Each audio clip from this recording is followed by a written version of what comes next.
अस्सलामुअलैकुम। Horror stories के एक न्यू एपिसोड के साथ मैं हूं मजहर मलिक। कैसे हैं आप लोग? उम्मीद है खैरियत से होंगे। आज की ये खौफनाक कहानी जो मैं आपको सुनाने जा रहा हूं, ये मुझे भेजी है फरहान जुनेद ने, रोरकी, दिल्ली, इंडिया से। वो कहते हैं कि ये कहानी मैंने अपने दादाजी से सुनी थी, जो आज आपको सुनाने जा रहा हूं।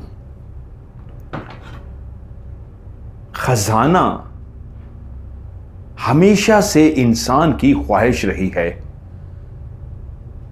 कि उसकी जिंदगी में उसे भी जमीन में दफन कोई खजाना मिल जाए। क्या वाकई जमीन के अंदर कुछ खजाने दफन हैं? क्या वाकई ऐसी देगें जो अमूमन चावल पकाने के लिए, किसी फंक्शन के लिए बड़ी बड़ी देगों का इस्तेमाल किया जाता है, ऐसी देगें भी जमीन के अंदर मौजूद हैं जो सोने से भरी हुई हैं? और ये जो देगें हैं, क्या जमीन के अंदर एक जगह से दूसरी जगह खुद ब खुद चलती भी हैं, एक जगह से दूसरी जगह पे पहुंच भी सकती हैं? ये क्या राज है? ये आज की आप इस खौफनाक कहानी में सुनेंगे, जहां जमीन के अंदर कई खजाने और भी मौजूद हैं, जिनके बारे में कहा जाता है जिन्नात सिर्फ उन खजानों के बारे में जानते हैं, और समंदरों की तह के अंदर भी कुछ खजाने मौजूद हैं, उनके बारे में भी सिर्फ जिन्नात को ही मालूम है। और जो जिन जितना ज्यादा ताकतवर होता है, वो उसी खजाने पे काबिज हो जाता है। ये कहानी इंडिया के एक छोटे से गांव, जो अब शहर बन चुका हो, सहारनपुर की है। ये कहानी 1900 तकरीबन 40 के करीब की है। उस वक्त हिंदू और मुसलमान इकट्ठे रहते थे। मोहल्ले होते थे, आज भी बहुत सारी जगहों पे मोहल्ले हैं, लेकिन उन मोहल्लों में हिंदुओं के भी घर थे, मुसलमानों के भी घर थे। कई मोहल्ले ऐसे थे जो सारे मुसलमानों के घरों से आबाद थे और कुछ हिंदुओं के घरों से। लेकिन ऐसा नहीं था कि हिंदू और मुसलमान इकट्ठे नहीं रह सकते थे, बल्कि उनके बीच में एक ऐसी मोहब्बत कायम थी, एक ऐसा मोहब्बत का रिश्ता कायम था कि दीन और धर्म का कोई फर्क नहीं था। बस वो एक दूसरे से प्यार करते थे, एक दूसरे का दुख सुख बांटते थे, एक दूसरे के साथ हंसी खुशी रहते थे। वहीं पे अब्दुल करीम, जो एक छोटी सी दुकान चलाते थे, कुछ पढ़े लिखे भी थे। उनके 4 औलाद थी। सबसे बड़ा बेटा और उसके बाद 2 बेटियां और आखिर में फिर एक छोटा बेटा। बहुत ही नेक, बहुत ही रहमदिल, बहुत ही मिलनसार। सबसे मिलना जुलना था, सबसे दुआ सलामती, सबका ख्याल करते, दुख सुख बांटते। किसी को किसी चीज की जरूरत होती तो जरूर उस तक पहुंचा देते। वहीं अपने बड़े बेटे अब्दुल हफीज को उन्होंने स्कूल के बाद हिकमत सीखने के लिए, तो वो जो भी तालीम थी कॉलेज लाइफ के बाद या जब भी, वो शदीद ख्वाहिश रखते थे कि उनका बेटा हकीम बने। और उस इलाके में उस वक्त कोई डॉक्टर बहुत ज्यादा उस छोटे से गांव में मौजूद नहीं थे। यूं अब्दुल हफीज एक हिकमत की, आजकल की हिकमत और उस दौर की हिकमत में भी फर्क था। आज तो नीम हकीम सभी बन जाते हैं, लेकिन उस वक्त पहले आपको अपनी तालीम मुकम्मल करने के बाद बाकायदा एक कोर्स करना पड़ता था। यूं अब्दुल हफीज ने भी हिकमत का एक कोर्स मुकम्मल कर लिया। और जब वो अपने गांव आया, वहीं पे उसको वाले साहब ने एक मतब खोल कर दिया और उसके ऊपर लिखा गया हकीम अब्दुल हफीज। गांव के लोग जानते थे कि अब्दुल करीम का बेटा ही हकीम बन के आया है। यूं जब उनसे दवाई लेने के लिए गांव के लोग पहुंचे तो अल्लाह ताला ने अब्दुल हफीज के हाथ में ऐसी शफा रखी कि जो भी दवाई लेकर जाता वो ठीक हो जाता और दूसरों को भी बताता कि भाई क्या कमाल के हकीम साहब हैं, दवाई देते हैं इंसान ठीक हो जाता है। और पूरे गांव के अंदर वो बेहतरीन हकीम कहलाए, सभी उनसे प्यार करते। वहीं पे अब्दुल हफीज भी ख्याल रखते।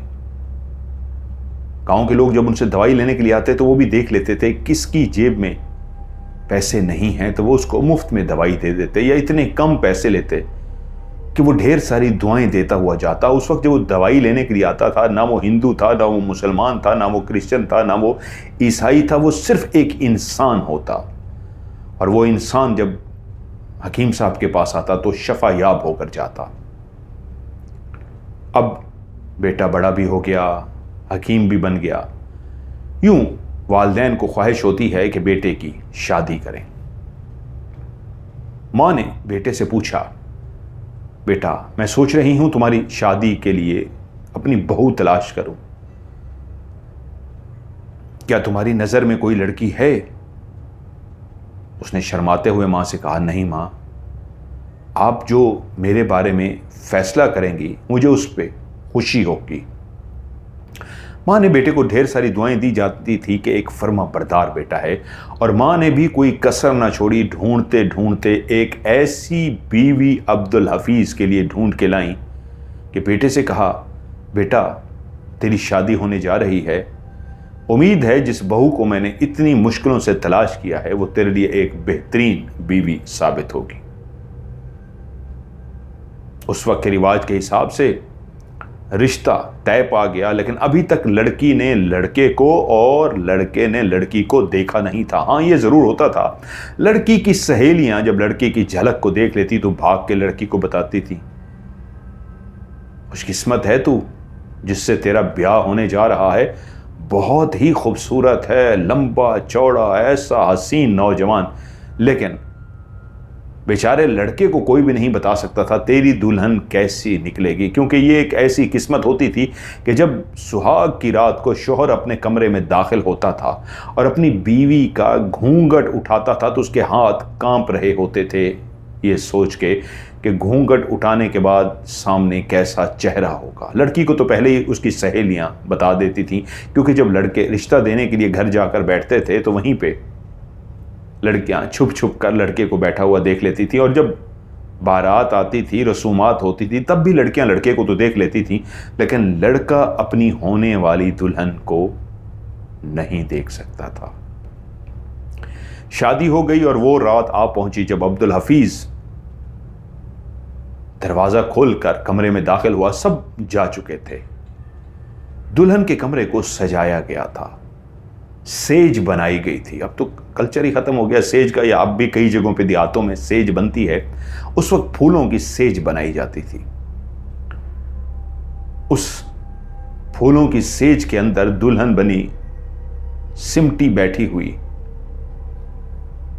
मुमताज, अपने शौहर का नाम मुमताज है, मैं देख लूं गलत तो नहीं कह दिया, नजमा अपने शौहर का इंतजार कर रही थी। और जैसे ही कांपते हाथों के साथ अब्दुल हफीज ने नजमा का घूंघट उठाया तो उसे अपनी आंखों पे यकीन आया। ऐसी हसीनो जमील लड़की सामने बैठी थी जिसे देखते ही वो पलके झपकाना भूल गया। खुदा ने वाकई उसे बेइंतहा खूबसूरत बीवी से नवाजा था। उसे अपनी माँ की मेहनत पे, अपनी माँ के उन लफ्ज़ों पे फ़ख्र होने लगा जो माँ ने कहा था, जैसी खूबसूरत ढूंढ के लाई हूँ, पूरी उम्मीद है उसकी सीरत भी नेक होगी। वो वाकई बहुत बहुत बहुत खूबसूरत थी। वो उसे देखकर खुश हुआ और ज़िंदगी की शुरुआत शुरू करने से पहले वो अपनी बीवी से मुखातिब हुआ। बस मैं आपसे एक बात चाहूँगा, मेरे माँ बाप को अपना माँ बाप समझिएगा और आपके माँ बाप भी मेरे लिए माँ बाप का दर्जा रखेंगे।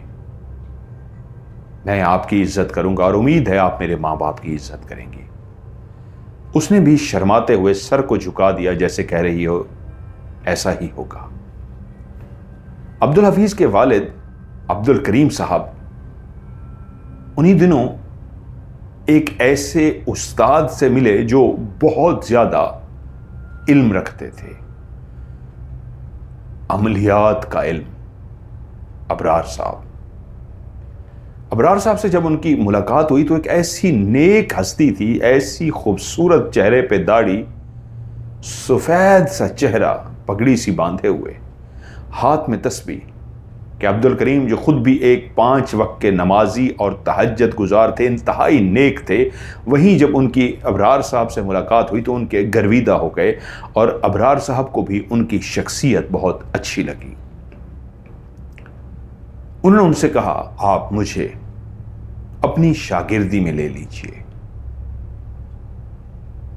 क्योंकि अब्दुल करीम जान चुके थे कि ये एक पहुंची हुई हस्ती है, अल्लाह के नेक बंदों में से कोई नेक बंदे हैं।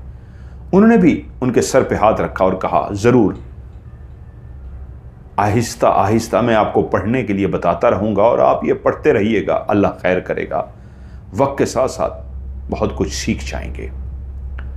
उन्होंने अब्दुल करीम को कुछ पढ़ने के लिए आयात, तस्बीहात और कुछ वज़ाइफ इस तरह के बताए कि अब्दुल करीम जो रात को तहज्जुद के टाइम पे उठ के बैठ के खुद से तस्बीहात करते, अब उनकी बताई हुई तस्बीहां करने लगे। और यकीनन उन तस्बीहात में एक ऐसा असर था कि उन्होंने मोहल्ले के एक बच्चे को, जब वो गुजर रहे थे, बेइंतहा रो रहा था, तो गुजरते हुए कहा, क्यों रो रहा है बच्चा?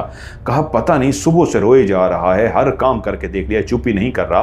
तो उन्होंने तस्बीह पढ़ते हुए उस बच्चे के माथे पे जब फूंक मारी तो बच्चा बिल्कुल खामोश हो गया, जैसे पुरसकून हो गया हो और गहरी नींद सो गया। ये बात कहाँ छुप सकती है? यूं ये बात मोहल्ले में फैल गई और जब मोहल्ले के इसी तरह किसी बच्चे को, बड़े को, बूढ़े को, किसी को कोई मसला होता तो वो अब्दुल करीम साहब के पास पहुंच जाते और वो पढ़ के उन पे फूंक मारते और वो ठीक हो जाता।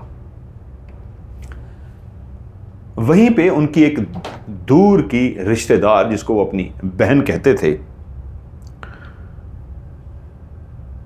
अजीजा माई,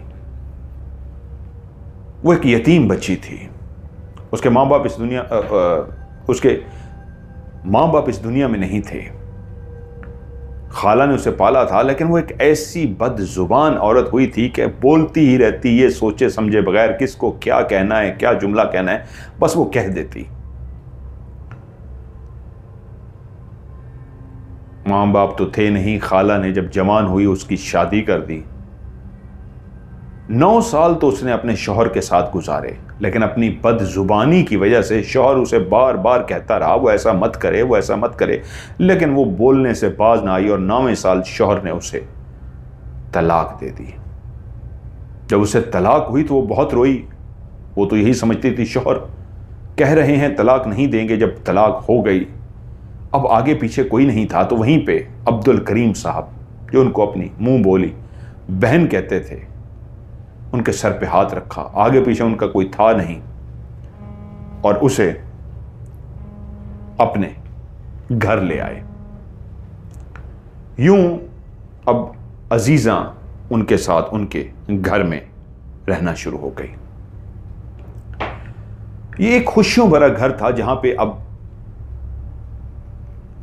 अब्दुल हफीज की बीवी, उसकी माँ बाप और उसके बहन भाई थे। वहीं पे एक और इजाफा हुआ था अजीजा माई का। वो भी इस घर में रहती, लेकिन वो अपनी जुबान चलाने से कहाँ बाज आती। इस घर में भी कभी उसको टोकना, कभी उसको बात करना, कभी उसको बात करना, वो लगी रहती थी।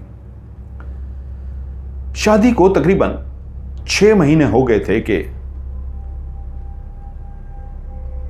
अब मियां बीवी बहुत खुश थे। जहां हिकमत बहुत ज्यादा चल रही थी, लोग शफायाब हो रहे थे, वहीं पे उसकी बीवी नजमा ने उसे खुशखबरी सुनाई थी वो मां बनने वाली है। उस रात बिस्तर पे दोनों जब बैठे बातें कर रहे थे तो ये बात सुन के वो बेइंतहा खुश हुआ। उसने खुदा का शुक्र अदा किया और कहा, नजमा, मेरी एक ख्वाहिश है हमारी पहली बेटी पैदा हो। नजमा ने कहा, सब कहते हैं बेटा हो और आप बेटी की ख्वाहिश कर रहे हैं। उसने कहा, हाँ, मैं चाहता हूं मेरी पहली बेटी पैदा हो और मैं उसका नाम कनीज फातिमा रखूंगा, बाकी जो अल्लाह की रजा। बातें करते करते सो गए। आधी रात का वक्त होगा कि नजमा की आंख खुली। नजमा को महसूस हुआ जिस घर के अंदर ये लोग रहते थे ये काफी बड़ा घर था। 5 कमरों पे मुश्तमिल एक घर, जिसके आगे एक बड़ा सा दालान था और उसके आगे सहन था। एक कच्चा सहन पीछे वाली साइड पर भी था और वहां पे एक बरगद का दरख्त भी लगा था। उस दौर में घर इस अंदाज में बनाए जाते थे कि कमरों के सामने दालान को बनाया जाता था और उनके आगे फिर सहन होता था। पीछे उन्होंने कुछ बर्तन धोने के लिए हाथ से चलने वाला हैंड पंप, जिसको बोला जाता है, नलका बोला जाता है, हैंड पंप लगाया हुआ था। तो खवातीन बर्तन धोने के लिए पीछे वाला जो कच्चा सा सहन था वहां पर जाती और बर्तन धो कर लाती थी। लेकिन अमूमन रात के टाइम वहां पे कोई कम ही जाता। अगर जाना होता तो मर्द ही उस साइड पे जाते, क्योंकि इस बड़े से घर की ऊंची सी 4 दीवारी थी। सामने वाला हिस्सा सहन, दालान और कमरे 5, उसके पीछे वाला हिस्सा भी काफी खुला और बड़ा था। वहां पे भी मजीद कमरे बनाए जा सकते थे, लेकिन जरूरत नहीं थी। हाँ, बरगद का दरख्त इतना फैला हुआ था, उसकी बहुत ज्यादा छांव थी। उस रात जब बीवी ने शौहर को खुशखबरी सुनाई कि वो मां बनने वाली है, तो वो काफी देर बातें करते रहे और आखिरकार सो गए कि नजमा की आंख खुली। पीछे सहन के अंदर से उसे ऐसा महसूस हुआ जैसे जमीन के अंदर कोई चीज चल रही हो, जमीन के अंदर, और जमीन हिल रही हो। वो बिस्तर पर लेटी हुई थी, एकदम से उसकी आंख खुल गई। उसे महसूस हुआ कि जमीन के अंदर से आवाज आ रही है। उसने अपने बिस्तर पे लेटे लेटे नीचे की तरफ देखा तो उसे वाकई महसूस हुआ कोई चीज जमीन के अंदर जैसे चल रही हो और वहीं पे छन छन छन छन छन छन की आवाज आ रही हो। वो हैरान हो गई कि ये क्या है, ये कैसी आवाज है। उसने जल्दी से शौहर को उठाया। अब्दुल हफीज परेशान होकर उठ गए। क्या हुआ नजमा? कहा, मुझे ऐसा महसूस हुआ है जैसे पीछे से छन छन की आवाज आई हो और जैसे जमीन के अंदर किसी के चलने की आवाज आई हो, पीछे कोई गड़बड़ है। हफीज बोला, ओके, परेशान मत हो, तुम लेटो, मैं देखता हूं क्या है। हफीज अपनी जगह से उठा और कमरे से बाहर एहतियात से इस अंदाज में निकल कर आया कि मैं देख सकूं क्या है।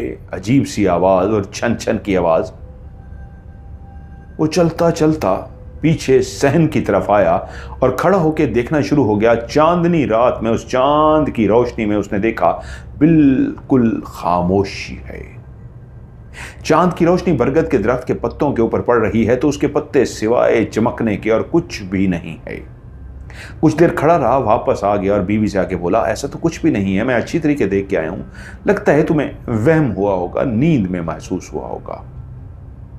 उसने कहा, नहीं, मेरा वहम नहीं था, मैं जाग गई थी और मैंने बिस्तर पे लेटे लेटे महसूस किया, फिर नीचे भी मैंने देखा था। खैर, उसने कहा, सो जाओ। थोड़ी देर तक दोनों जागते रहे और फिर से दोनों को नींद ने आकर दबोच लिया। सुबह हुई, वो इस बात को भूल गया। एक आम सी बात थी। दिन को वो सोने के लिए आता था, अपने मतब को बंद करके खाना खाता, खाना खाने के बाद आधा घंटा घंटा कैलूला करता, सोता और उसके बाद फिर वापस चला जाता। अगले दिन जब वो दिन को आया, उसने खाना खाया, वो सोने के लिए लेटने लगा, तो बीवी ने कहा, आप जरा जाकर पीछे देख ही लेते, रात वो कुछ अजीब सा महसूस हुआ था। अच्छा ठीक है, मैं देख लेता हूं, ये कहा और पीछे की तरफ गया।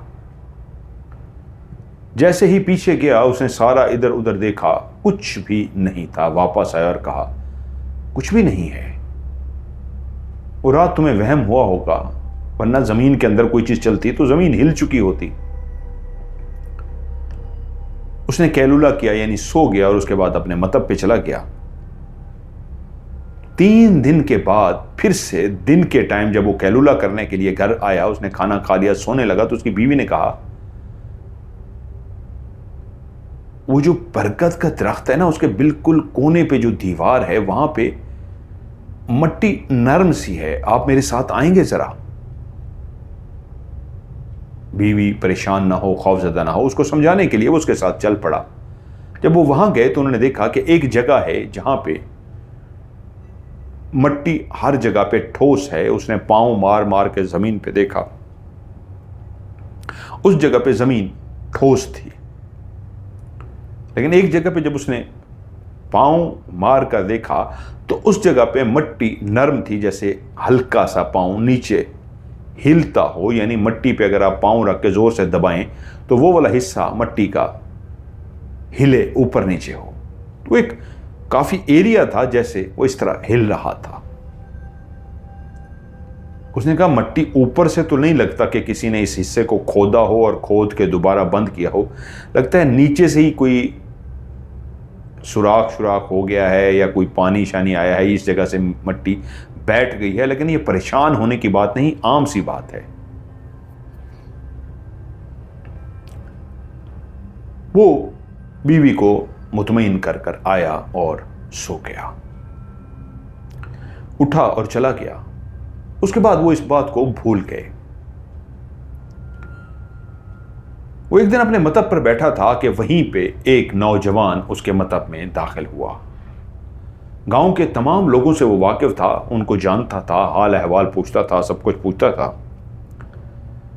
तो लुत्फ उसके पास आया दवाई लेने के लिए। उसने पूछा, हाँ भाई लुत्फ, अब तबीयत कैसी है? हकीम साहब, मैं नहीं बचूंगा। लुत्फ तकरीबन 26-27 साल का नौजवान था। उसे देखकर बोला, क्यों नहीं बचोगे भाई? मैंने तुम्हें बेहतरीन दवाई दी है, ये बीमारी हो जाती है, इसमें परेशान होने की बात नहीं, तुम ठीक हो जाओगे। लुत्फ बोला, नहीं, मैं ठीक नहीं होऊंगा, मैं जानता हूं मैं मरने वाला हूं। अच्छा भाई, हमें भी जरा पता चले, कैसे पता चला आप मरने वाले हैं? ये तो बड़ी कमाल बात आप कर रहे हैं, आपको खुद से पता चल गया है। हकीम तो हम हैं, हमने आपको देख भी लिया है, दवाई भी दे दी है, और हमें कहीं से नहीं लगता कि आपको कुछ होने वाला है, आप ठीक हो जाएंगे। बाकी तो मौत बरहक है, हर इंसान को आनी है, लेकिन आप कैसे जानते हैं आप मरने वाले हैं? उसने कहा, नहीं हकीम साहब, मैं सीरियस हूं। मैं कुछ दिनों से मुसलसल एक ख्वाब देख रहा हूं। आप जानते हैं ना, इसी मार्केट में ही मेरी दुकान है। मेरी दुकान बहुत अच्छी चल रही है। वहां पे और भी मेरी तरह के कई दुकानदार हैं, लेकिन सबसे ज्यादा मेरी दुकान अच्छी चलती है। लेकिन पता नहीं उसके बाद क्या हुआ, ये बीमारी ने मुझे ऐसा आकर घेरा कि मैं दवाई भी ले रहा हूं, लेकिन ठीक होने के बजाय मेरी बीमारी बढ़ती जा रही है। और अब जब से मैंने ख्वाब देखना शुरू किया है तो मुझे यकीन हो चला है मौत बरहक है और मेरा वक्त करीब आ गया है। कैसे? हकीम साहब बोले, कैसे? कुछ हमें भी तो पता चले। वो बोला, पहली दफा मैंने एक ख्वाब देखा रात को कि 2 ऐसे इंसानों को मैंने देखा जो लिबास बज़ाहिर इंसानों की तरह पहने हुए हैं, लेकिन दोनों के चेहरे मुझे नज़र नहीं आ रहे। वो काले स्याह लिबास में हैं और मुंह के ऊपर भी उन्होंने एक ऐसा काला कपड़ा चढ़ा रखा है जिससे मैं उनका चेहरा देख नहीं पा रहा। जैसे औरतें दुपट्टे से घूंघट करती हैं, वैसे उन्होंने एक काला कपड़ा सा है जो मुंह के आगे गिरा रखा है, जिससे उनका मुंह छुपा हुआ है। उनके हाथ भी काले स्याह हैं, उनके नाखून बड़े बड़े हैं और बड़े गंदे नाखून हैं। और उस शख्स के सामने एक मुर्गा है, काला स्याह मुर्गा। उसने उस मुर्गे को गर्दन से पकड़ा हुआ है और उसके ऊपर बैठा कुछ पढ़ रहा है। सामने आग जल रही है। उसके सामने जो एक शख्स आलती पालती मारकर बैठा है, उसका मुंह भी छुपा हुआ है और वो उससे कहता है, बताइए ना, कुछ तो बताइए। तो वो जिसने मुर्गे को पकड़ रखा है वो कहता है, मैं जब चाहूं लुत्फ को मार डालूं। ये जो मुर्गा देख रहे हो ना, मुर्गा, इसकी गर्दन दबाने की देर है, उसी वक्त लुत्फ मर जाएगा। लेकिन मैं उसे एकदम नहीं मारना चाहता, क्योंकि मेरा अमल अभी मुकम्मल नहीं हुआ। मुझे अपना अमल मुकम्मल करना है। अभी मेरे पास वो ताकत नहीं आई। जैसे ही अमल मुकम्मल होगा, मेरे ताकत करूंगा तो वो सिसक सिसक कर मर जाएगा। और ऐसी बीमारी से मरेगा कि एकदम नहीं मरेगा, सिसक सिसक कर मर जाएगा। और तुम्हारे ऊपर कोई शक भी नहीं करेगा। और जिस मकसद के लिए तुम मेरे पास आए थे, तुम्हारा मकसद भी पूरा हो जाएगा। बस थोड़ा सा इंतजार करो, वो सिसक सिसक कर मरने वाला है। वो सामने बैठा हुआ शख्स बोला, आप जैसा कहेंगे मैं वैसे आपकी खिदमत करूंगा, बस उसे मेरे रास्ते से हटा दीजिए। और वो काला स्याह शख्स जिसने मुर्गे पे हाथ रखा हुआ कह रहा है, परेशान मत हो, बस इसी गर्दन को दबाना है और उसने मर जाना है। लुत्फ बोला, जब मैंने पहली दफा ये ख्वाब देखा तो मैं चौंक गया, हैरान हुआ। ये कैसा ख्वाब था? ये मैंने क्या देखा है?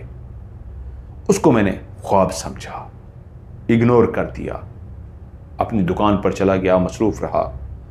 उसी तरह सारा दिन गुजारा। जब रात का टाइम आया, खाना वगैरह खाकर मैं सो गया, तो फिर से सेम मैंने ख्वाब देखा। और आज 1 हफ्ते बाद आपसे दवाई लेने आया हूं। आपने 1 हफ्ते के बाद कहा था दवाई लेने आना। 1 हफ्ता हो गया है मुझे मुसलसल एक ही ख्वाब देखते हुए। क्या आप मुझे बता सकते हैं ये क्या ख्वाब है? और जिस तरह दवाई देने के बावजूद मेरी बीमारी बढ़ती जा रही है। हकीम साहब, मैं खुद मानता हूं आपके हाथ में अल्लाह ने शफा रखी है। आप जिसको भी दवाई देते हैं, जैसी भी बीमारी हो, वो ठीक हो जाता है। मेरी बीमारी किसी को भी समझ नहीं आ रही कैसी बीमारी है, लेकिन मैं घुटता जा रहा हूँ, अंदर से खोखला होता जा रहा हूँ, तकलीफ होती जा रही है। कभी सर में, कभी बाजू में, कभी सीने में, कभी दिल में, कभी पेट में, कभी बैक में, कभी टांगों में। और अजीब सा ऐसे जैसे मेरा वजूद जकड़ता जा रहा हो, कोई मेरे वजूद को इस तरह जकड़ रहा हो जैसे मेरी हड्डियाँ टूटती जा रही हों, जैसे मैं बेहोश होने वाला हूँ। वो हकीम तो था, लेकिन एक ऐसे बाप का बेटा भी था जो हर वक्त इबादत गुजार थे, और वो खुद भी इबादत गुजार था, उसकी माँ भी इबादत गुजार थी। उसने उसको देखा, अच्छी तरीके उसका चेकअप किया और कहा, जहां तक मुझे समझ आ रही है ये मामला वाकई तुम ठीक कह रहे हो, कुछ और लगता है। 1 हफ्ते बाद तुम मेरे पास आए हो और तुम बता रहे हो जिस दवाई को तुमने 1 हफ्ता खाया है उससे मजीद तुम्हारी तबीयत खराब हुई है, ऐसा है ना? उसने कहा, जी हाँ। तो वो समझ गया ये मामला कुछ और है। कहा, आज शाम को मेरे साथ ही चलना। वो उसे लेकर अपने वालिद साहब के पास पहुंच गया। अब्दुल करीम साहब ने उसे देखा, कुछ देर पढ़ते रहे और उसके बाद बोले, ये मामला बहुत ही खतरनाक लग रहा है। तुम कल सुबह तैयार रहना, मैं तुम्हें अपने उस्ताद मोहतरम के पास लेकर जाऊंगा। बल्कि रुको, तुम यहीं पे रहो, साथ तुम्हें जाने की जरूरत नहीं है। मैं खुद ही उनसे बात करूंगा, क्योंकि वो मना फरमाते हैं, सबसे मिलने नहीं देते। जरूरत पड़ी तो फिर मैं तुम्हें बुला लूंगा। अब्दुल करीम अपने उस्ताद अबरार साहब के पास पहुंच गए। दुआ सलाम के बाद वजह पूछी। हाँ अब्दुल करीम, खैरियत से आना हुआ। कहा, एक शख्स आया था मेरे पास, और जितना उसको मैंने जज किया है, मुझे लगता है वो किसी खतरनाक बीमारी का शिकार नहीं बल्कि कोई जादू का शिकार है। और जितना आपने मुझे सिखाया है उस इल्म की रोशनी में मैं जो समझ चुका हूं कोई जादू ही है। आप बेहतर बता सकते हैं उसके साथ क्या मामला है। उन्होंने कहा बैठो। कागज कलम उठाया, उस शख्स का नाम जो जो लिखकर वो लाए थे, पूरी तफसील, वो पूरी उससे तफसील ली और कहा हमें आधा घंटा दो फिर हम बताते हैं। उठकर चले गए। आधे घंटे बाद इब्रार साहब कमरे में दाखिल हुए और बोले काला जादू हुआ है उस पे, और काला जादू भी वो जिस पे वो सिसक सिसक कर मरने जा रहा है। जिसने काला जादू किया है वो एक बहुत बड़ा जादूगर तो नहीं है, लेकिन एक ऐसा अमल कर रहा है जिससे वो एकदम नहीं मर सकता। उस अमल के जरिए ये सिसक सिसक कर मरेगा। यूं समझो ये बेहोशी की तरफ चला जाएगा, इसे दौरे पड़ेंगे, ये खड़ा खड़ा गिरेगा और जमीन पे इस अंदाज में कि इसका सर कहां टकराया इसे होश भी नहीं रहेगा। बैठे बैठे गिर जाएगा और बेहोश हो जाएगा, और इसकी बेहोशी ये दौरे बढ़ते जाएंगे। पहले कुछ घंटों के होंगे, कभी 1 घंटे का, कभी 2 घंटों का, फिर ये 8-8 घंटे के होंगे, और फिर ये दौरे 2-2 दिन, 3-3 दिन पर मुहित होंगे। वो 3-3 दिन का उसको दौरा पड़ेगा, वो बेहोश होगा, कोई भी उसे होश में नहीं ला सकेगा, और वो 3 दिन तक बेहोश रहेगा, और ऐसी बेहोशी की हालत में ही उसकी मौत वाक़ हो जाएगी। घर वालों को यकीन हो जाएगा कि वो इसी दौरे की वजह से मरा है। ये दौरे जो स्टार्ट होंगे ये 1-1 घंटे के होंगे, 1 घंटे का दौरा, 2 घंटे का दौरा, और हो सकता है किसी ऐसी जगह पे वो खड़ा हो और जहां गिरने से उसका सर किसी सख्त चीज से टकरा जाए तो फौरी मौत भी वाक़ हो सकती है। जानते हो किसने किया है? उसके उसी बाजार में बैठे एक मिलने वाले ने, और उसके जादू कराने की वजह सिर्फ यह है कि उसकी दुकान सबसे ज्यादा चलती है, और जिसने ये जादू कराया है उसकी भी वही दुकान है जो उस लुत्फ की दुकान है। अब्दुल करीम साहब ने पूछा अगर आपकी इजाजत हो मैं उस शख्स का नाम पूछ सकता हूं? तो उन्होंने कहा उसका नाम है रफ़ी, और जानते हो उसने किससे ये जादू करवाया है? वहीं तुम्हारे बेटे की दुकान के सामने ही एक शख्स रहता है जिसका नाम है सबूर। सबूर काला जादू करता है। वो रफ़ी सबूर के पास गया था। सबूर मशहूर है कि इसके पास काला जादू है और वो काला जादू करता है, और कई लोगों के लिए उसने काला जादू भी किया है। तो रफ़ी उसके पास गया, पैसों के अवज़ वो चाहता था कि उसकी दुकान ख़त्म हो जाए। तो उसने कहा ऐसा अमल क्यों ना कर दूं जिससे ये खुद ही नहीं रहेगा, जब ये मर जाएगा तो दुकान तो बंद ही हो जाएगी। तो रफ़ी उसके लिए तैयार हो गया कि मेरे ऊपर इल्ज़ाम तो नहीं आएगा। उसने कहा नहीं, सिसक सिसक के मार दूंगा, लोग बीमारी समझेंगे, बीमारी से मर गया है, वो जादू से मरेगा, किसी को शक भी नहीं होगा कि उस पर जादू हुआ है। वरना कुछ जादू ऐसे होते हैं पता लग जाता है चेहरे के खदोखाल के, जिस्म के निशानात से कि ये जादू की अलामात हैं। वो तो ऐसे दौरों से मरेगा, सिसक सिसक के मरेगा कि किसी को पता भी नहीं चलेगा। तो वो रफ़ी दुकानदार अच्छी खासी रकम देने को तैयार हो गया, और उसने उस जादूगर सबूर को एक मोटी रकम दे दी। लुत्फ जहां बेइंतहा पैसा कमा रहा था वहीं वो एक काम जरूर करता था, अपनी दुकान की कमाई में से एक अच्छी खासी बड़ी रकम उस गांव के जो गरीब लोग थे उनको इस तरह चुपके से पहुंचा देता, या उनके घर में राशन पहुंचा देता था जो कोई भी नहीं जानता था। उन नेक अबरार साहब ने कहा उसकी ये अदा उसे अभी तक बचा गई है। वो जो जादूगर है वो कब का उसको मार चुका होता। वो मजीद रफ़ी से पैसे लेता जा रहा है और मजीद सख्त से सख्त अमल कर रहा है,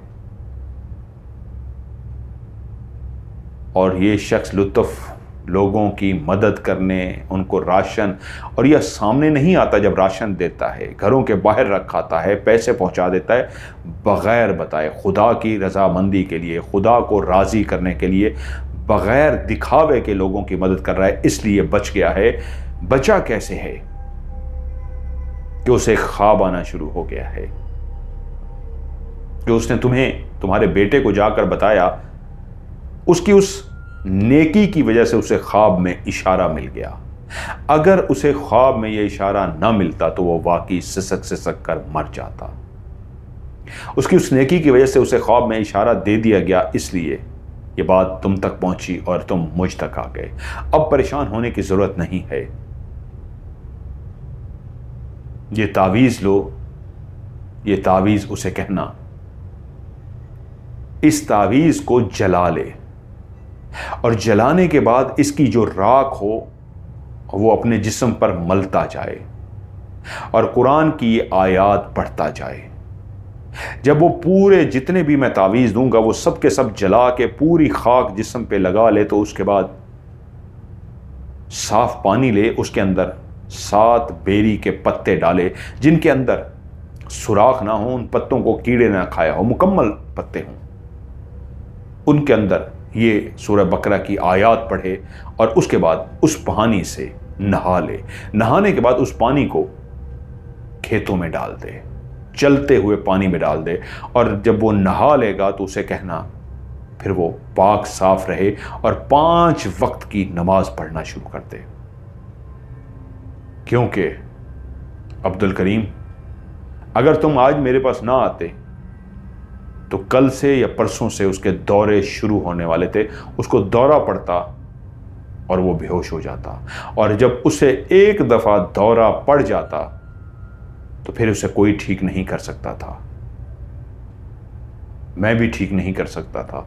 तुम ऐसे टाइम पे मेरे पास पहुंचे हो कि जाते ही उसका तोड़ कर दो, वरना अगर कल या परसों उसको दौरा पड़ चुका होता और तुम मेरे पास आते फिर लेट हो चुका होता, वो जादू अपना असर शुरू कर चुका होता, वो सिसक सिसक कर मर जाता। मैं उसे मरने से तो बचा लेता, लेकिन वो लागर हो जाता, किसी काम काज का ना रहता, चल फिर ना सकता। अब देर मत करो, जाओ। अब्दुल करीम पहुंच गया। जाते ही फौरी तौर पे वो जो इस इंतज़ार में था उसे बुलाया और उसे सारा कुछ समझा दिया गया।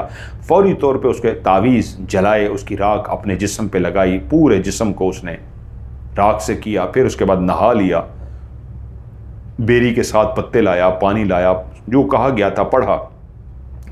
टब के अंदर बैठ के उसने उस पानी के साथ गुस्ल किया और उस पानी को बहते हुए पानी में गिरा दिया। बावजू रहने लगा और 5 वक्त की नमाज शुरू कर दी। उसके बाद वो जो उसका जिस्म अकड़ता जा रहा था, जिस्म टूटता जा रहा था, बीमारी बढ़ती जा रही थी, वो सब कुछ उसका ठीक होना शुरू हो गया और वो पहले की तरह सेहतमंद होना शुरू हो गया और पहले से भी ज्यादा हशाश बशाश हो गया और अपना काम करना शुरू हो गया। अब्दुल हफीज अपने मतब में बैठा था कि एकदम से उसने देखा सबूर रोड के किनारे इस अंदाज में बैठ गया है जैसे उसे चक्कर से आ रहे हों, और एकदम से गिर सा गया है नीचे। हकीम होने के नाते उसे बचाना फर्ज था। भागता हुआ गया, जाकर देखा तो वो सबूर था। बाप ने सबूर के बारे में किसी को नहीं बताया था, ना बेटे को भी नहीं। इलाज कर दिया था, बताने से मना किया था उन्होंने। सबूर को देखते ही हकीम साहब बोले, क्या हुआ है सबूर, ठीक तो हो ना? हाँ, मैं सिसक सिसक कर मर रहा हूं, मुझे दौरे पड़ने शुरू हो गए हैं। क्या मतलब, मैं समझा नहीं। जो मैंने जादू किया था वो मुझ पे उल्टा हो गया है। वो शख्स जो तुम्हारे पास आया था लुत्फ, उस पे मैंने ही जादू किया था। उस मुर्गे पे मैं जादू कर रहा था और वो वक्त आ गया था उसकी गर्दन को मरोड़ने का। जैसे मैं उसकी गर्दन मरोड़ देता, उसके दौरे शुरू हो जाते और वो सिसक सिसक कर मर जाता। लेकिन वो तुम्हारे पास आ गया और तुम्हारा बाप उसे एक ऐसे शख्स के पास ले गया जिसने ना सिर्फ उसका वक्त से पहले तोड़ कर दिया, बल्कि वो उल्टा मुझ पर हो गया। और जानते हो, मैं तो सिसक सिसक कर मरूंगा, मेरे साथ वो रफ़ी भी मरेगा जो मेरे पास आया था उसे मारने के लिए, जो जादू कराने के लिए। ये पलट कर इसी जादू ने मुझ पे वार कर दिया है और रफ़ी पे वार कर दिया है। रफ़ी भी अपनी दुकान पर इसलिए नहीं आ पा रहा, उसको दौरे पड़ रहे हैं और मुझे भी दौरे पड़ने शुरू हो गए। अभी चलता हुआ जा रहा था कि ये चक्कर सा आया और यहाँ गिर गया और तुम आ गए। मुझे और रफ़ी को अब कोई नहीं बचा सकता। काले जादू का यही तो है कि जब दूसरे को तबाह करने के लिए आप काला जादू करते हैं और दूसरी तरफ अगर सही अल्लाह वाला हो और पहुंचा हुआ हो, वो उसको अगर पलट दे तो वही जादू उसी जादू करने वाले और जादू कराने वाले दोनों को लेकर बैठ जाता है। यानी जो जादूगर कर रहा होता है जादू, उस पे वार हो जाता है और जो करवाने आया होता है उस पे भी उसी जादू का वार हो जाता है। हम दोनों पे वार हो गया है, अब हमें कोई नहीं बचा सकता। और उसके बाद वो वहां से उठा, थोड़ी ही देर गया, फिर से जमीन पर गिर गया।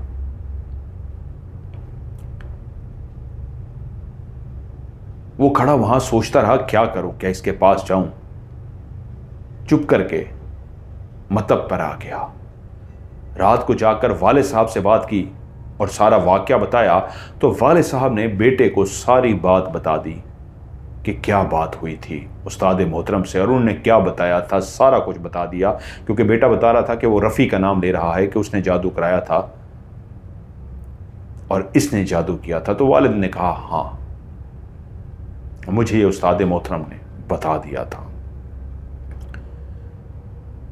उनकी बेटी की वलादत हुई। वो बहुत खुश था। उसने कहा था बीवी से, मैं चाहता हूं मेरी बेटी हो, और उसकी बेटी हो गई। उसने उसका नाम कनीज़ फातिमा रखा। बहुत खुश था। और वहीं पे उनके घर में मौजूद अजीज़ा माई, जो उसके बाप की दूर की मुंह बोली बहन थी, उसने उसकी मां के सामने कहा, कैसा पागल है, लोग बेटा मांगते हैं, इसको बेटी होने पे इतनी खुशी है। बेटी ही मांगनी थी, बेटा मांगता। बेटियां तो अजाब होती हैं। अब्दुल हफीज की मां बोली, ये आप कैसी बातें कर रही हैं। उसी वक्त अब्दुल हफीज भी आ गया और वो अजीज़ा उसके सामने बोली, क्या मुबारकबाद दूं, बेटा नहीं बेटी हुई है और तू उस पर खुश है। ये तो अजाब होती हैं, पालो पासो बड़ा करो, पाल पोस के बड़ा करो, फिर पैसा इकट्ठा करो, इनकी शादियां करो, पहले घर में दो हैं तो सही। वो इशारा करके बोली, क्योंकि अब्दुल हफीज सबसे बड़ा था और उसके बाद दो छोटी बहनें थीं, कि पहले थी नहीं घर में जो तुम्हें इतनी ख्वाहिश थी बेटियों की, बेटा ही मांगते। उसे बहुत गुस्सा आया। अदब अदाब का दौर था, वो कुछ कह नहीं सकता था, वरना उसका बहुत दिल किया कि वो कहे, खाला आपने पैसे इकट्ठे करने हैं, आपने शादी करनी है, आपको क्यों तकलीफ हो रही है। लेकिन वो चुप रहा और चला गया। तभी अब्दुल हफीज की मां ने कहा, बेटियां अल्लाह की देन होती हैं और अल्लाह की बहुत बड़ी नेमत होती हैं, अल्लाह की रहमत होती हैं। आप ऐसी बातें करके किसी का दिल मत दुखाइए। आप मुझसे बड़ी हैं, बस मैं आपसे इतना कहूंगी, एहतराम किया करें। और वो गुस्से से वहां से उठ गए। अरे मैंने क्या कह दिया भाई, इतना ही तो कहा है। अपनी जुबान जिस तरह वो थी। सब कुछ उसी तरह चलता रहा कि उसकी कनीज़ फातिमा 1 साल की हो गई। बाकायदा अब वो रेंगती थी, नीचे चलती थी टांगों के बल। जब उसकी 1 साल की सालगिरह की गई तो घर के फर्द के अलावा बाकी भी इर्द गिर्द के लोग शामिल हुए। उस दिन वो बहुत खुश था, बहुत ज्यादा। मियाँ बीवी बहुत खुश थे कि आज उनकी कनीज़ फातिमा 1 साल की हो गई थी। घर में एक फंक्शन हुआ था, फंक्शन खत्म हुआ, बेटी सो रही थी और मियाँ बीवी दोनों बातें कर रहे थे कि देखो आज से 1 साल पहले जब वो पैदा भी नहीं हुई थी, कुछ साल पहले जब वो पैदा भी नहीं हुई थी और मैंने ख्वाहिश की थी कि मेरी बेटी हो और अल्लाह ने मुझे बेटी ही दे दी। उसका नाम मैंने सोचा था कनीज़ फातिमा और मैंने उसका नाम कनीज़ फातिमा रखा। आज देखो वक्त कैसे गुजर गया कि 1 साल की भी हो गई है। अल्लाह इसके नसीब अच्छे करे। वो दोनों बातें करते करते सो गए। आज रात फिर से बीवी की आंख खुली तो उसे महसूस हुआ जैसे फिर जमीन के नीचे कोई चीज तेजी से चलती हुई गई हो और उसकी आवाज भी सुनाई दी और लगता था कि जिस जगह पे वो सोई है उसके नीचे से गुजर के गई है, लेकिन वो जमीन के अंदर धंसी हुई है। वो चीज जमीन के ऊपर से दौड़ती हुई नहीं गई। कोई चीज है जो जमीन के अंदर है और जब वो चलती हुई गई है तो जमीन का वो हिस्सा हिलता हुआ गया है। वो डर सी गई। उसके डरने की वजह से शौहर की आंख खुल गई। पूछा क्या हुआ? तो उसने कहा फिर से कोई चीज इस तरह तेजी के साथ उधर गई है और मैंने फिर से एक पायल की आवाज को सुना है और अभी भी बाहर कोई आवाज आ रही है। हकीम साहब ने गौर से सुनने की कोशिश की तो उनको बाहर से वाकई छन छन छन छन की आवाज सुनाई दी और चौंक गए कि वाकई बीवी का ये शक नहीं है, वहम नहीं है, वाकई एक आवाज आ रही है।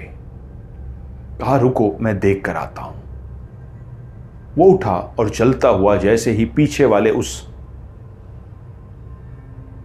सहन में पहुंचा तो उसे पीछे बीवी खड़ी नजर आई। उसने देखा बीवी को मना कराया था मेरे पीछे ना आना, ये क्यों आ गई है? वो उस सहन में पहुंचा ही था कि उसने देखा वो जगह जहां पे पहले उसने एक दफा पांव रख के दबाया था तो वो जगह ऊंची हो गई थी। पांव रख के दबाया था तो वो जगह हिल रही थी, बाकी जमीन सख्त थी, वो जगह जरा हिल रही थी। आज उसने देखा वो जगह थोड़ी सी ऊंची हुई हुई है, जैसे नीचे कोई चीज है और वो ऊपर हो गई थी, यानी कि 2 या 3 इंच कह लीजिए वो जमीन उभरी हुई थी ऊपर। वो हैरान हुआ कि उभरी हुई क्यों है, कि बीवी को पीछे खड़े हुए देखा और वो समझ गया कि कुछ मसला हुआ है, वरना बीवी पीछे ना आती। भागता हुआ बीवी के पास गया तो बीवी कांप रही थी। उसे संभाला और कहा क्या हुआ है? उसने कहा मैंने एक आवाज को सुना है। कैसी आवाज? एक कलेर आवाज। मैं जमीन में दफन हूं, मुझे बाहर निकालो और मुझे मेरा हिस्सा दो। क्या? मैं जमीन में दफन हूं, मुझे बाहर निकालो और पहले मुझे मेरा हिस्सा दो?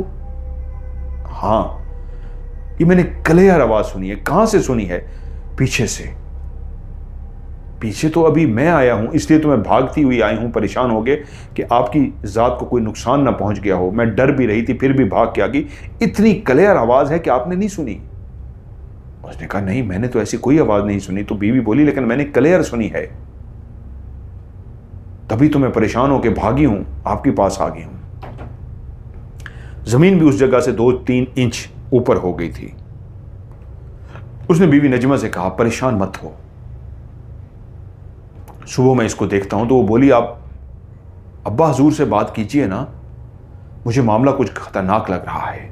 उसने कहा ठीक है, मैं जब दिन के टाइम कैलूला के लिए आऊंगा उस वक्त अब्बा जी से मुलाकात होगी, मैं जरूर बात करूंगा। दिन को जब वो खाना खाने के लिए आया तो वो सोने की बजाय अब्बा जी के पास चला गया। उसने अब्बा जी से कहा अब्बा जी आपसे कुछ बात करनी है। बोले हाँ बेटा बताओ। तो उसने वहां से बताना शुरू किया कि पहली दफा यहां पे बीवी को आवाज आई थी, नजमा को, ऐसे जैसे कोई जमीन में चलता है, छन छन की आवाज भी आई। उसके बाद वो सारे वाकयात जो हुए थे उसने सारे बता दिए, लेकिन कहा रात तो यहां तक हो गया कि उसे आवाज आई तो मैं चौंक पड़ा। वाले साहब ने जब सारी बात सुनी तो कहा ये तुम मुझे अभी क्यों बता रहे हो, तुमने मुझे पहले क्यों नहीं बताया? ये तो तुम्हें मुझे पहले बताना चाहिए था। उठो उठो मेरे साथ, बताओ वो जगह कहां पे है। वाले साहब उसे लेकर तेजी से चलते हुए दोनों उस सिमत गए पीछे। जब वो पीछे पहुंचे और उस जगह पे खड़े होके वाले साहब ने उस जगह को देखा, वो जगह अभी भी उभरी हुई थी 2 से 3 इंच, जैसे नीचे वाली मिट्टी थोड़ी सी ऊपर हो गई हो और वो जगह उभरी हुई हो। वो उधर देखते रहे और परेशान हो गए और कहा, आओ मेरे पास, आओ मेरे साथ। वो बेटे को लेकर वापस कमरे में आ गए और बोले, जानते हो हमने क्या देखा है? उसने कहा, नहीं। उसने कहा, इस जगह पे सोने की देग है, सोने की देग। क्या? सोने की देग? हां, ये वो सोने की देग है। सॉरी, ये शाम के टाइम, अब शाम हो चुकी है। उसने कहा, ये सोने की देग है। पुराने वक्तों में कुछ लोग अपने जेवरात को महफूज करने के लिए घरों में रखने की बजाय किसी बड़ी सी एक ख़ास देग को मंगवा के उसके अंदर सारे अपने अपनी पोटलियाँ जेवरात की बना के उन पोटलियों पे अपना नाम लिख के उस देग के अंदर रख देते थे और उस देग को बंद कर देते थे। और उसके बाद एक नाग देवता जिसकी वो पूजा करते थे, उसके आगे हाथ जोड़कर वो सारे बैठ जाते थे कि नाग देवता, आप हमारे इस सामान की हिफाजत करें। मुझे ये मेरे उस्ताद मोहतरम ने बताया था।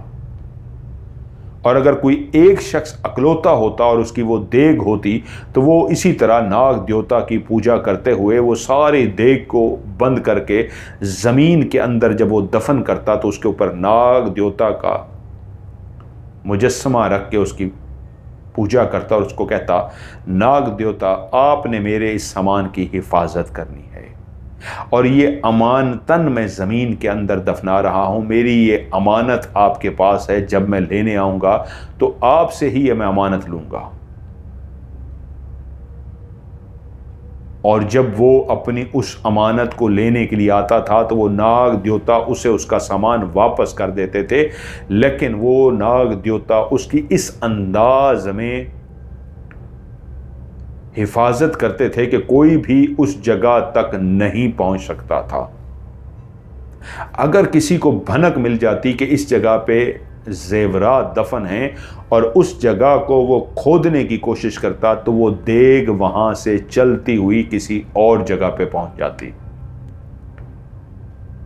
और वो लोग खुदाई कर करके थक जाते, उनको देग ना मिलती और जब वो चले जाते तो वो देग वापस अपनी जगह पर आ जाती। और जब वो शख्स जिसने वो अमानतन रखवाई थी वो आता तो वो अपना जेवर निकाल सकता था, अपना खजाना निकाल सकता था।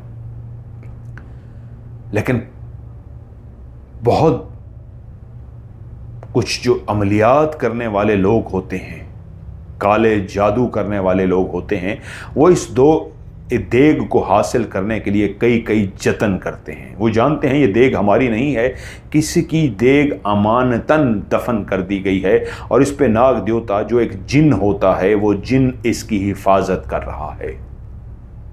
जब भी किसी ऐसे सोने को खोला जाता है तो उसके ऊपर एक नाग बैठा होता है,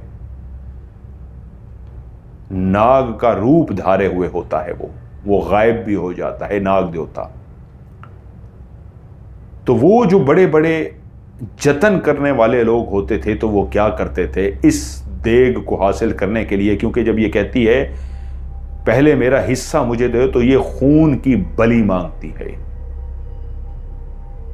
खून की बलि अगर आप इसको दे दो तो वो अपने एक अमल के जरिए एक अमल करते और अमल करते करते वो एक ताकतवर होते और बहुत खतरनाक होते और अमल में कामयाब हो जाते। उसके बावजूद उन्हें एक खून की, इंसानी खून की, और वो भी एक बच्चे की, छोटी बच्ची या छोटा बच्चा हो, उसकी बलि देनी पड़ती। उसका खून वहीं पे काट के उसकी गर्दन को उसके धड़ से अलग करके उसके जो जिस्म से निकलने वाला खून होता वो उस मट्टी को पिलाया जाता और जब खून की बलि चढ़ा दी जाती तो उसके बाद वो उस देग को निकाल लेते थे। उसमें भी जान का इतना खतरा होता था कि अगर वो अमल करते हुए कोई गलती कर देते, बलि चढ़ाते हुए अगर कोई गलती कर देते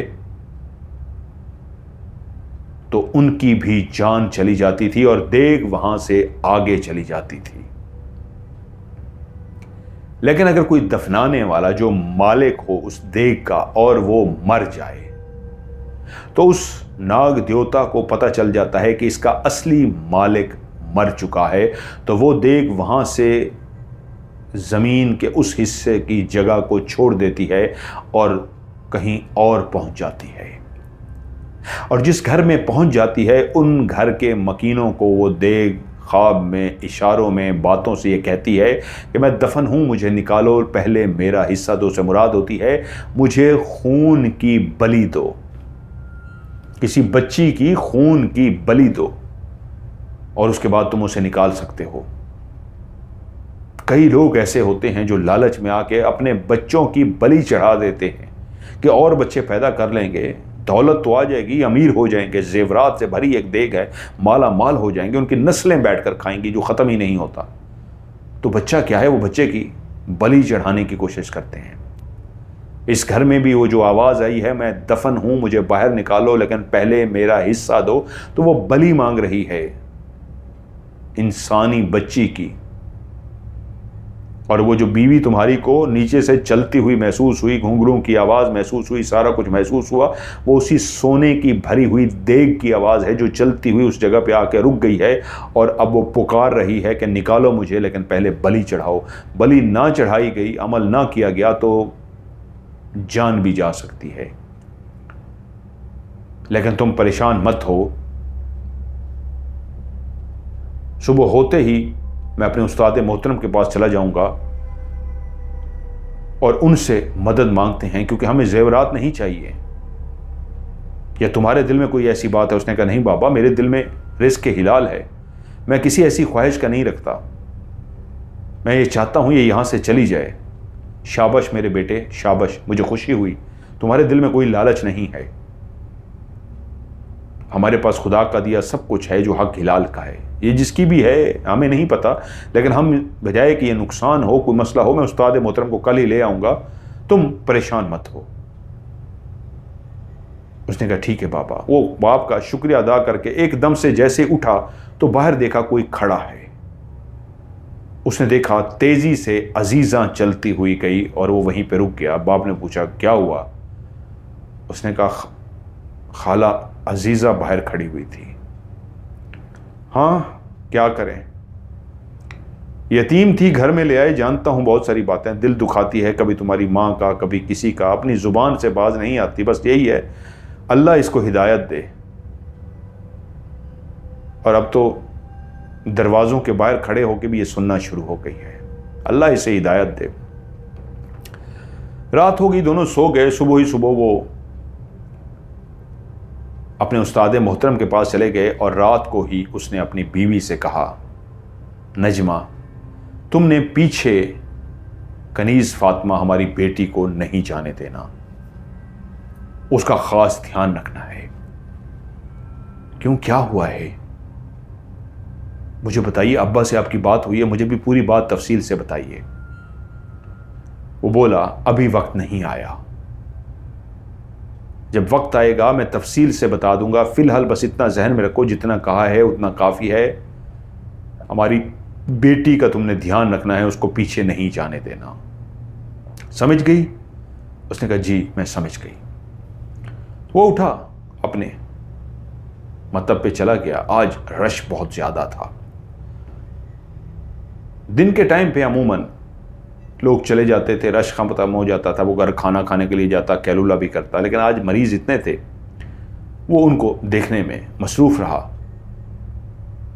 कैलूला का टाइम गुजर चुका था, अब तकरीबन शाम होने वाली थी कि उसके मोहल्ले का ही एक बंदा मतब में दाखिल हुआ और बोला हकीम साहब जल्दी से घर पहुंचिए। उसने कहा क्या हुआ है? कहा बस जल्दी से घर पहुंचिए। और ये कहता हुआ परेशानी से बाहर निकल गया। वो जल्दी से निकले, घर की तरफ रवाना हो गए। अब्दुल हफीज जब अपने घर पहुंचा तो देखा उसकी बीवी जोर जोर से चीखें मार रही है और ये आवाज़ पीछे वाले कच्चे सहन से आ रही है। वो भागता हुआ वहां गया तो क्या मंजर देखता है कि उसकी छोटी बेटी कनीज फातिमा उस देग से थोड़े ही फासले पे बेहोश पड़ी हुई है ज़मीन पर, और उसकी बीवी पीछे बैठी धाड़े मार रही है, तकरीबन होश खो बैठी है, और अजीज़ा औरत खड़ी पागलों की तरह उस देग पर बैठे हुए सांप को देख रही है। मट्टी उस जगह से खोदी जा चुकी थी जहाँ पे नीचे देग थी, उस हिस्से को हटा दिया गया था। देग नीचे से उभर कर ऊपर आ गई थी। वो एक ऐसी सुनहरी देग थी जैसे सोने का कलर होता है, वो सोने की नहीं थी, सोने की कलर की तरह देग थी। उसका ढक्कन ऊपर से मजबूती से बंद था और एक काला स्याह सांप उस पे फन फैलाए बैठा था, और उस सांप की नजरें बेहोश पड़ी हुई छोटी बच्ची कनीज फातिमा पर थी। और किसी भी लम्हे वो सांप बच्ची पर हमला करने वाला था। इतना बड़ा मोटा सांप कि उसको देख के इंसान डर जाए कि इतना मोटा तगड़ा सांप, काला स्याह। और अजीजा इस अंदाज में सांप को देख रही थी जैसे सांप के डर से वो खड़ी खड़ी वहां पे सुन हो गई हो, साकित हो गई हो। और उसकी बीवी नजमा रोती रोती धाड़े मारते मारती बेहोशी के करीब थी कि एकदम से पीछे गिरी और बेहोश हो गई। उसी लम्हे उसने देखा कि अब सांप आहिस्ता आहिस्ता, बिल्कुल आहिस्ता ऐसे झुकना शुरू हो गया है उसकी बेटी की तरफ। वो डर इस बात पे रहा था कि अगर मैं कहीं सांप के करीब गया, मुझे डस ले सांप, कोई परवाह नहीं, ये ना हो मैं बेटी के करीब जाऊं और मेरी बेटी को डस ले, क्योंकि सांप था, देग के ऊपर बैठा था, सोने की वो देग भरी हुई जो बंद थी, सुनहरी, उस पर काला स्याह सांप बैठा हुआ है सुनहरी देग पे, और वो किसी वक्त भी डसेगा तो उसकी बेटी को डसेगा। उसने कहा मैं क्या करूं या खुदाया, ये क्या करूं। उसी वक्त पीछे से दौड़ने की आवाज़ आई। उसने पीछे मुड़ के देखा तो उसके वालिद और उनके साथ उस्ताद मोहतरम भागते हुए आ रहे थे। एकदम से उनकी आवाज आई, जल्दी से पानी के गिलास भर के लाओ। उसके वाले साहब पानी का गिलास भरने के लिए गए। उसके अंदर होश ही नहीं था कि वो अपनी बेटी को उठाए, सांप को देखे, क्या करे, कि उन्होंने वहीं पे खड़े खड़े जोर से कुछ पढ़ना शुरू कर दिया।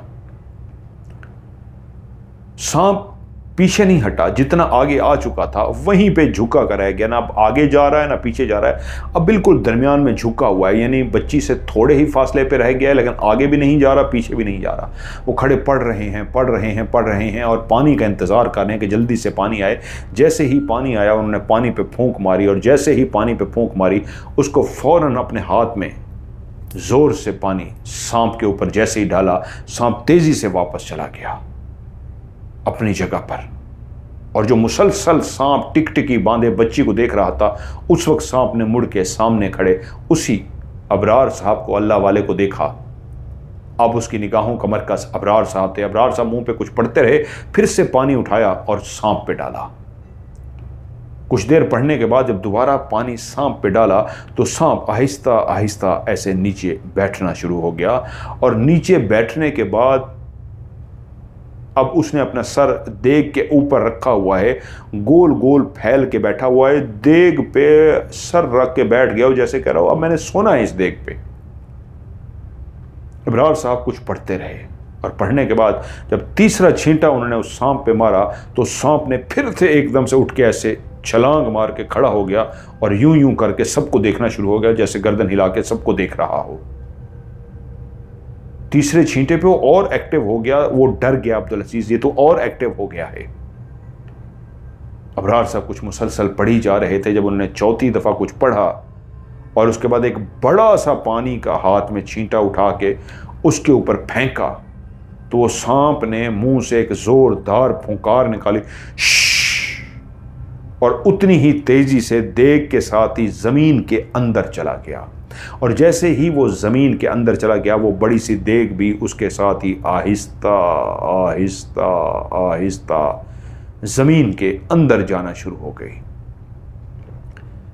ज़मीन के और अंदर जा रही है, और अंदर जा रही है, और अंदर जा रही है। तकरीबन 4 से 5 फुट नीचे वो ज़मीन के चली गई।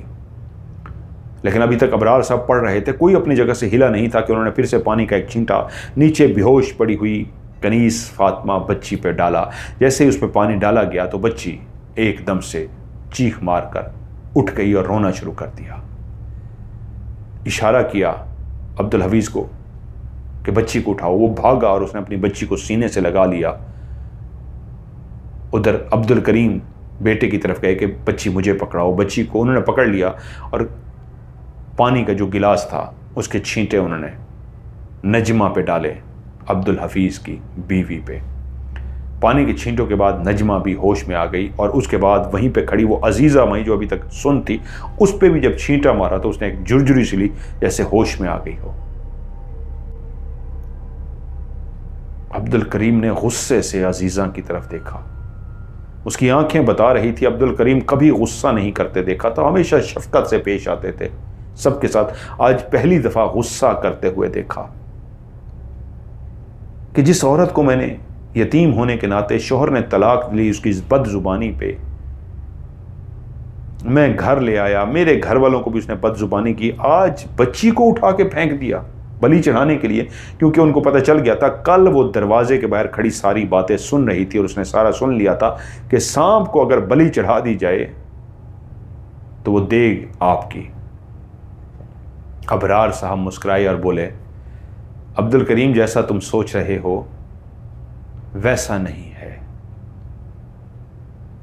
आ जाओ, अब इस सुराख को अभी खुला रहने दो, थोड़ी देर के बाद मैं जब कहूंगा इसको भर देना।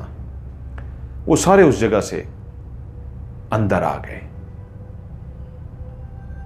और उसके बाद बोले, हां, जो तुम सोच रहे हो वैसा नहीं है। इस खातून के दिल में लालच जरूर आई थी, इसने तुम्हारी बातें सुन ली थी और जब आज इसे मौका मिला तो इसने जाकर उस जगह को खोदना शुरू कर दिया। तो एकदम से अब्दुल हफीज़ बोल पड़ा, नजमा मैंने तो आपसे कहा था कि आपने बच्ची को वहां नहीं जाने देना, तो आपने बच्ची का ध्यान क्यों नहीं रखा कि खाला अजीज़ा उठाकर ले गई। उसने कहा नहीं, मैं नहाने चली गई थी, बच्ची सो रही थी, मैं तो यही सोची कि सो रही है, वो कहां जा सकती है, मैं नहाने चली गई थी।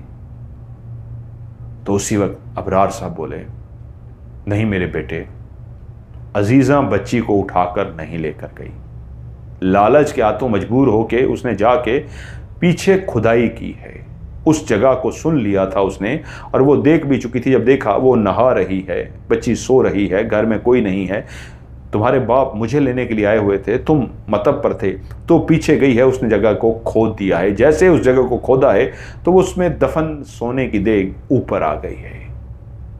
अब जब वो ऊपर आ गई है तो उससे अब अपना हिस्सा चाहिए था। और जब ये काला नाग, काला सांप उठ जाता है तो जो उस घर में बच्चे या बच्चा मौजूद होता है तो वो उसे अपने पास बुला लेता है, क्योंकि उसे बलि चाहिए। तुम्हारी सोई हुई बेटी वहां से रेंगती हुई खुद यहां पहुंच गई और जैसे ही देग ऊपर आई तो उस देग के सहर ने, उस पे बैठे हुए नाग दोता के सहर ने, उस जिन ने इस अजीज़ा को वहीं पे सुन कर दिया था। और तुम जानते हो जब हम आए थे ये अपने कंट्रोल में नहीं थी, ये वहां पे साकित हो गई थी, सिर्फ एक सांस की लड़ी थी जो इसकी चल रही थी, होशो हवास में नहीं थी। हाँ, इसने लालच जरूर किया, लेकिन ये लालच नहीं किया कि तुम्हारी बच्ची की बलि चढ़ाए। वो जिन्नात का ताकतवर एक ना वो है, वो खुद ही बलि ले लेता है अगर हाँ हम आने में देर कर देते। हाँ, ये बात भी सच है, हमें 4 दफ़ा पानी फेंकना पड़ा है, वरना एक दफ़ा ही पानी काफ़ी था। उसकी वजह ये थी हम ऑलरेडी लेट हो चुके थे, लेकिन खुदा का शुक्र है फिर भी हम ऐसे टाइम पे पहुंच गए कि वो नाग उसके करीब ही पहुंचने वाला था और करीब पहुंच जाता तो फिर देर हो जाती। आते ही हमने उसे रोक लिया, इसलिए पानी मांगा कि वो वहीं पे रुक जाए, और तुमने फिर देखा कि कैसे हमने उसे किया। अब उसे अंदर भेज दिया है, वो वापस चला गया है।